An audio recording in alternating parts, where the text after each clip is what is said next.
Quick 5 version pepper ചിക്കൻ്റെ റെസിപ്പിയാണ് നിങ്ങളീ കാണുന്നത്.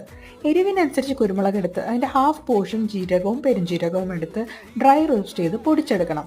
പൊടിക്കാൻ വെയിറ്റ് ചെയ്യുന്ന സമയം കൊണ്ട് ഒരു 10-12 കൊച്ചുള്ളിയും ഒരു സവാളയും അരിഞ്ഞു വയ്ക്കാം. ഞാൻ വാങ്ങിച്ച 1.5 കിലോ ചിക്കനിൽ നിന്ന് കുറച്ച് ബോൺലെസ് പീസസ് മാറ്റി വയ്ക്കുകയാണ് പിന്നീട് ഒരു ദിവസം എടുക്കാൻ വേണ്ടിയിട്ട്. ഒരു കടായി എടുത്ത് കുറച്ച് എണ്ണ ഒഴിച്ച് അതിലേക്ക് കൊച്ചുള്ളി ഇട്ട് ഒന്ന് മൂപ്പിക്കണം. കൊച്ചുള്ളി ഒന്ന് മൂക്കുമ്പോഴത്തേക്കും ചിക്കൻ പീസസും ഇട്ട് ഒന്ന് നല്ലോണം മിക്സ് ചെയ്ത് വയ്ക്കാം.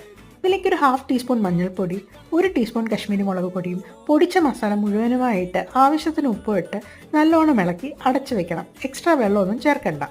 ഒരു 12 to 15 മിനിറ്റ്സ് കഴിഞ്ഞ് തുറന്ന് നോക്കുമ്പോഴത്തേക്കും ചിക്കനിൽ നിന്ന് തന്നെ നല്ലോണം വെള്ളം ഇറങ്ങിയിരിക്കുന്നത് നമുക്ക് കാണാം. പിന്നെ തുറന്ന് വെച്ച് അടി പിടിക്കാണ്ട് നോക്കി നല്ലോണം ഇളക്കി 1/4 ഭാഗം വെള്ളം വറ്റിച്ചെടുക്കണം. ലാസ്റ്റായിട്ട് അരിഞ്ഞ് വെച്ച സവാളയും കുറച്ച് കറിവേപ്പിലയും ഇട്ട് ഫ്ലെയിമൊക്കെ ഓഫ് ചെയ്ത് അടച്ചു വയ്ക്കാം. 1 മണിക്കൂർ കഴിഞ്ഞ് ചോറിൻ്റെയോ ചപ്പാത്തിയുടെയോ അപ്പത്തിൻ്റെയോ ദോശയുടെയോ ഒക്കെ കൂടെ കഴിക്കാൻ പറ്റിയ ഒരുപാട് ഗ്രേവി ഇല്ലാത്തൊരു കറി റെഡി.